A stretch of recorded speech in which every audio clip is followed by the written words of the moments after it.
What's going on, everyone? Chris from Pickdawgz.com here with the Wraparound. We're going to be breaking down the NHL action going down on Saturday, December 21st, 2024. If you like this content, make sure you smash that thumbs up.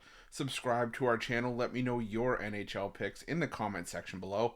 And if you're looking for my best bets, including my daily $15 best bet, head to Pickdawgz.com. Click the Premium Picks tab at the top of the page. This is a great time to jump on today. I got a lot of action on the board. A lot of college hoops. I got my college hoops game of the year on the board as well. Got some NHL, some NBA. So this is a great time to jump on long term. If you hop on, the 3-day and 7-day passes are actually less than buying each of Saturday's daily packages individually, and you get a few days extra worth of plays. But whatever you do, if you go that route, use the promo code PICK at checkout for 15% off your purchase. But that's still that's Saturday's card as a whole. We're going to be taking a look at that. We got our morning show coming up at 10 a.m. Eastern.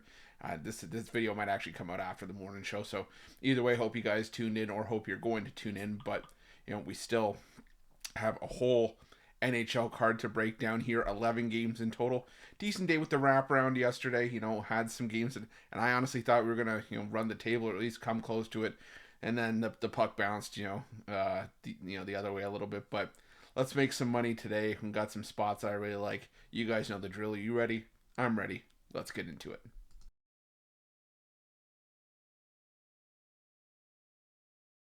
Our first game comes to us from the Bridgestone Arena, where the Nashville Predators take on the Los Angeles Kings. And, I think it's starting to become telling that even the books are tired of getting their teeth kicked in with the Nashville Predators, who continue to be the most disappointing team in the NHL this season. They are the least profitable team in the NHL. If you bet $100 on the Nashville Predators this season, you are down well over $1,600. Like I said, they are just, they're a money pit. We just keep throwing money in, and it doesn't work. They have won just 3 games on the road this season. They're 6-9, basically 40% or sub 40% at home this season. Yeah, they just keep finding ways to lose, and the Los Angeles Kings keep finding ways to win. We're gonna keep getting reasonable prices with the Kings, who keep getting reasonable prices to fade the Preds. I'm gonna keep taking them. Give me the Los Angeles Kings on the money line.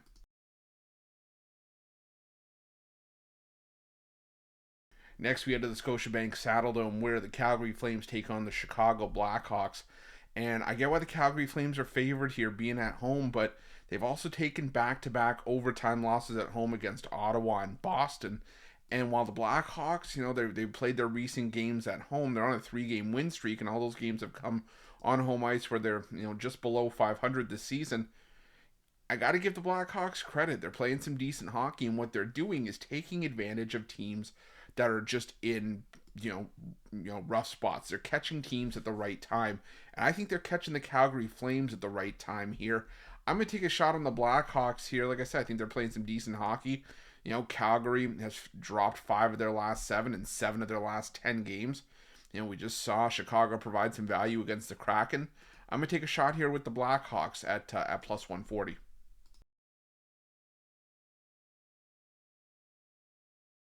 Now we head to Rogers Place for this matchup between the Edmonton Oilers and the San Jose Sharks. And this line, borderline unplayable. It's even shot up, to around minus 450 in certain spots. So, I would say do your line shopping, but you're doing line shopping for the other side. But the thing is that, the San Jose Sharks are capable of providing value. But would it also surprise anyone if the Edmonton Oilers blew them out of the water? No, I mean, they've won 9 of the last 10 meetings against the Sharks. The last meeting in April of last year, Edmonton won 9-2. Now, San Jose has been competitive, so, there's reason to think that maybe they could compete here. You're getting a decent price with plus 2.5.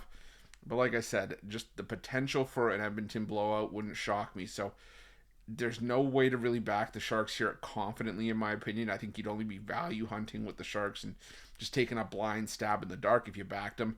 And I'm not backing Edmonton at this price or laying minus 160 for a minus 1.5. I'm going to go with the over here. Like I said, I expect goals from the Oilers in this game, as they normally score goals in bunches against the San Jose Sharks. They have scored 5 or more goals in 8 of the last 10 games against the Sharks.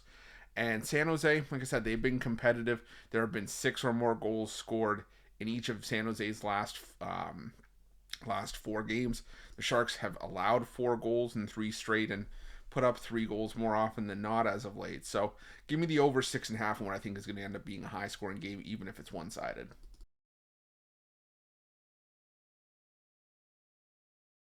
Now we head to the Wells Fargo Center for this matchup between the Philadelphia Flyers and the Columbus Blue Jackets, and another matchup where I think I have to lean towards the over here because you have the Philadelphia Flyers who aren't in great form right now. They've allowed a combined 17 goals in their last 3 games over the course of this 3-game losing streak. Columbus, they're coming off a 4-2 win over New Jersey, but in their last 2 road games, they allowed a combined 9 goals against Tampa Bay and Carolina, 2 teams that can't keep the puck out of the net. And between these 2 teams, we saw 8 goals in the first meeting in Columbus earlier this season. And historically, this has been a high-scoring series with overs in 6 of the last 10 meetings between the 2. So I'm going to lean towards the over 6.5 between the Flyers and the Blue Jackets. Now we head to the Prudential Center where the New Jersey Devils take on the Pittsburgh Penguins. And, give the Penguins credit. I think they might have earned their way off the do not bet list. And it was a game against the Nashville Predators, but all of a sudden the Pittsburgh Penguins have won 7 of their last 10 games. They're playing some decent hockey, and while the New Jersey Devils should rightfully be favored at home in this game, they've won 7 of the last 8 meetings with the Pittsburgh Penguins going back the last couple of seasons.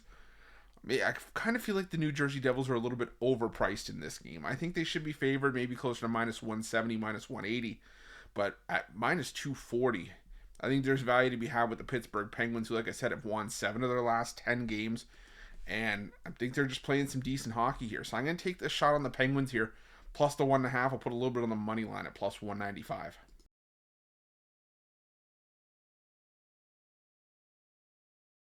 Now we head to the Canada Life Center for this matchup between the Winnipeg Jets and the Minnesota Wild.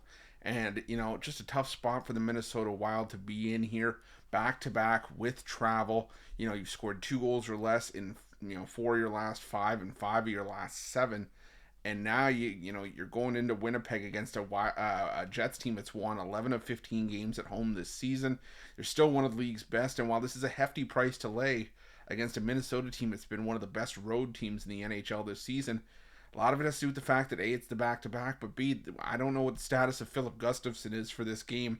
He is still the number 1 goalie for Minnesota, and we saw Marc-Andre Fleury get the start against Utah. It was a 2-1 loss against Utah, but it could be Jesper Wallstedt here that gets the start for Minnesota. And Wallstedt, I don't want to have to rely on him to try to keep the pucks out on a back-to-back against the Winnipeg Jets. So I'm going to lean towards Winnipeg. They've won the last 7 head-to-head meetings between these 2 teams. I think that there is a good shot they make it 8 in a row here.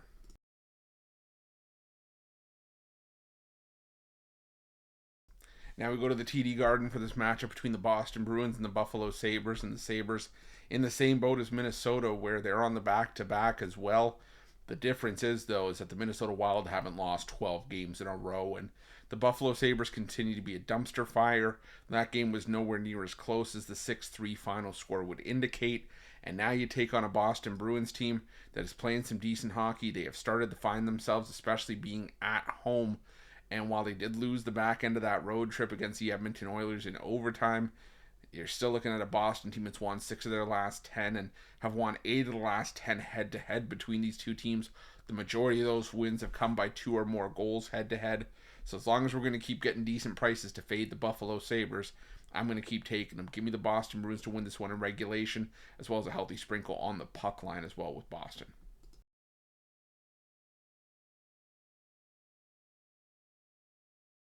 Now we head to Scotiabank Arena, where the Toronto Maple Leafs play host to the New York Islanders. And, the New York Islanders have had the Maple Leafs number in recent meetings, winning each of the last 4 head-to-head.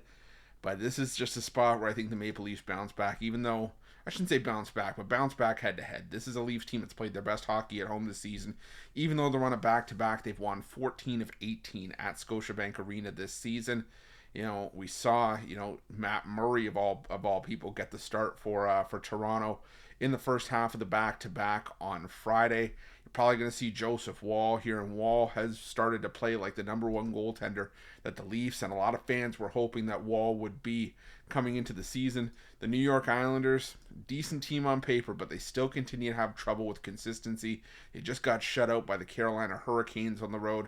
Goal scoring continues to be an issue for the New York Islanders as well. I'm going to take the Leafs to win this one in regulation at minus 120.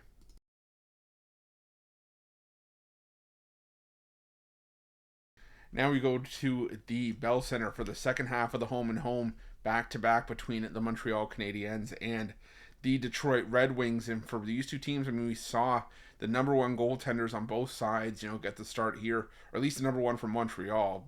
Detroit's kind of gone with a goaltender by committee approach, and I'm not sure if we're going to see Alex Lyon or Ville Husso in net for this one, but regardless of who gets the start for Detroit, it's probably going to be Caden Primo for Montreal. And I think we're going to have goals in this one. A lot of times I like to take the approach of, there's not necessarily enough adjustments to make on a quick turnaround like this to think that we see a different result from the first meeting between the two. But what's happened between these two teams whenever they've, met up, regardless of who's in net, are goals. And we saw 7 goals in last night's matchup. I think we see another handful of goals here. I'm going to take the over 6. I'm going to go back to it.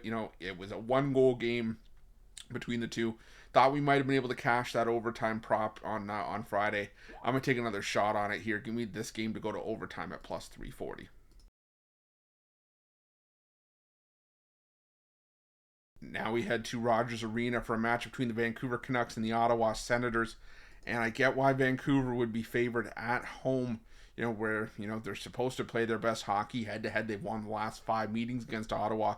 But it's the Ottawa Senators that are playing the far better hockey right now. They've won 5 in a row, 7 of their last 8, and in all 7 wins, including each of the 5 games in this win streak, they have allowed 2 goals or less. They're allowing 1 goal per game during this win streak.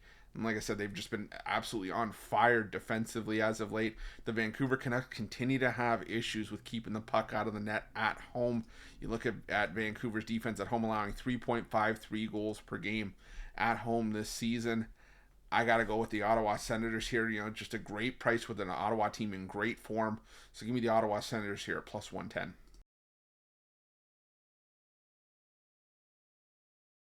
And our final game on Saturday's card takes us to the T-Mobile Arena where the Vegas Golden Knights take on at the Seattle Kraken.